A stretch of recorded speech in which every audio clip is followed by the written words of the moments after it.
Ready, hunt!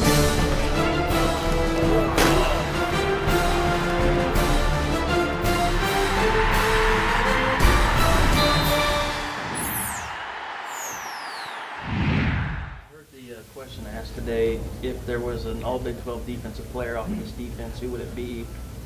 I'm curious what your answer would be if you wanted to give it, and the I fact that don't you know. have to have Yeah, a debate kind of I got says too something many about it. right now that are, that it'd be hard for me to, with all the guys I've got playing, that'd be pretty tough to. Well, the fact that you have to have a debate about it says that you got a lot of guys playing well. Well, there's 4 or 5 that have really had some pretty special years. You know who they are, and for me to say one of them wouldn't be fair. Well, if I were to say Ronell, a lot of us think he's playing about as well as anybody. Again, Ronell would be one of those guys for sure. Has Frank maybe been your best big play guy? He's been pretty spectacular too. You got to admit, you just look at his numbers.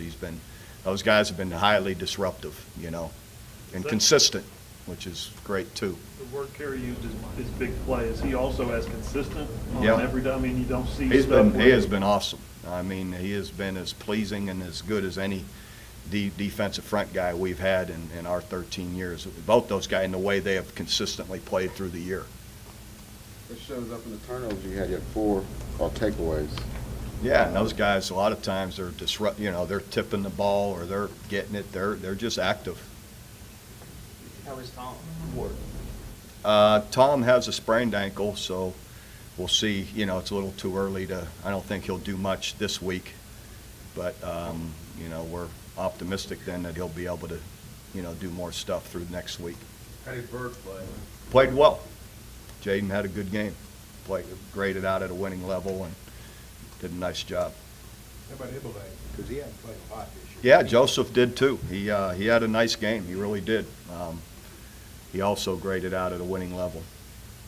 I asked Brent this after the game, and he said he felt it was an improvement, but you guys are playing better in the 4-3, not having to do as much odd front stuff. Has that been pleasing to see that develop throughout the year?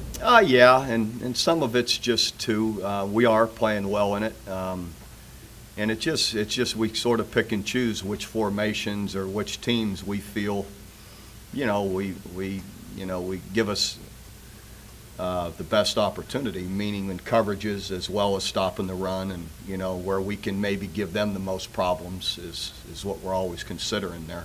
A big jump, though, from Stacy and Jamarcus and Those guys Hayes, have, yeah, if that's what you mean, yeah, they're doing a really good job. The last couple games, they've been really good. And those last 2 games are against 2 teams that really have quality run games. It's fair to say, that they really played well. Stacy had a great game this past week. Do you do anything different to try to keep Robert Griffin in the kind of contain him a little bit more? Because Tannehill did a really good job of, you got a lot of pressure on him, but Yeah, sometimes you got to give those guys credit as athletes. I mean, they're gonna, through a course of a game, they're gonna break it once in a while, and hopefully you can lock people up or chase them down because they're capable of that. But we're just very aware of it and not getting past the quarterback or, in our blitz lanes where we're rushing, staying in front of them. We'll emphasize those things. This league's pretty good if you got different type quarterbacks like Griffin, Tannehill, then pocket guys like Whedon and Landry. That kind of prepares you for pretty much anybody, doesn't it? Yeah. In college ball, you're going to get everything, That's just how it is, and it's like that every year. It's been that way, for quite a few years now with, more and more quarterbacks that can run. It's just like even not just quarterbacks, but styles of offenses. In college ball, you see so many varying types, How unique is Kansas State's offense, though?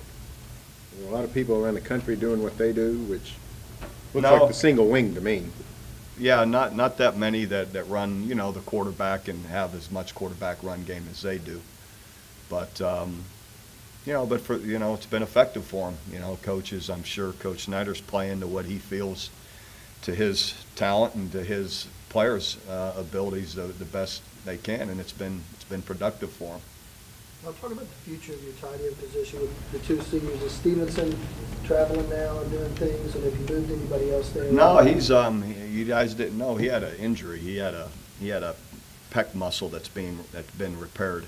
So he's been, Max Stevenson hasn't been practicing here for a few weeks.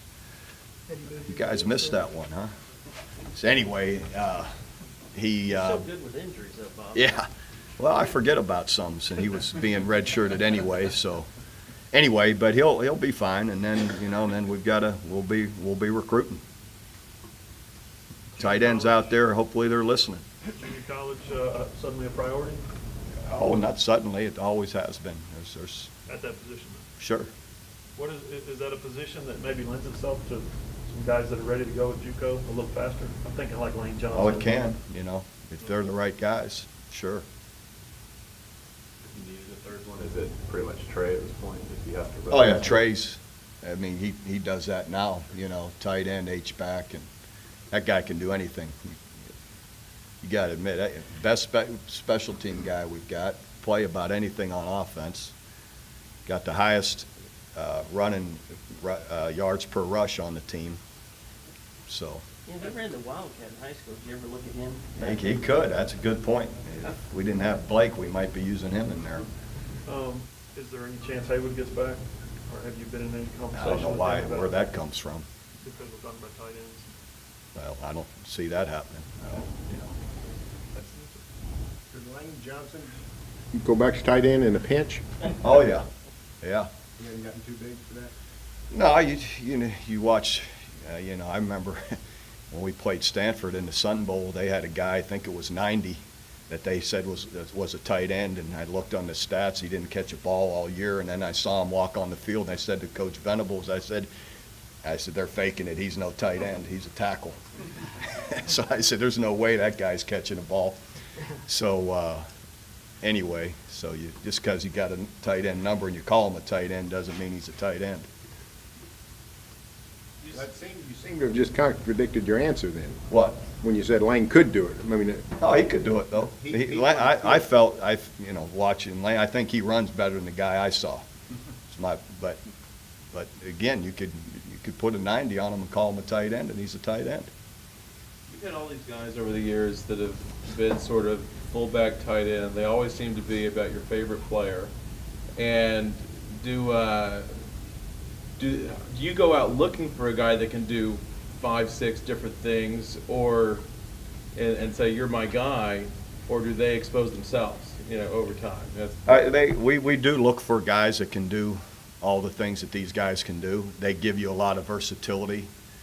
They special teams and on offense, they give you a lot of formations. They give you a lot of different opportunities for play action and all those type of things. So. And you always have the opportunities, the bigger, rangier guys that are tough can end up being Gabe Eichert or Lane Johnson that end up boosting your O-line too, And then also, if you ask them, fits them, like, hey, maybe this is best for me anyway. So, they give you a lot of different opportunities. So they don't just wind up at fullback and tight end. I mean, some of those guys become. Well, not intentionally, but sometimes they outgrow it. You get a guy that comes in at 255, 260, and John Alt, I played with John Alt at Iowa, who's I don't know how many years all-pro with the Chiefs, left tackle. John was a tight end his first 2 years there, and then couldn't help it. By his junior year, was about 310 pounds, and you just outgrew it. That happens. Mensick was that way too? I mean, it seems like you've got a lot of tight ends all of a sudden that become bigger. Eric was one, and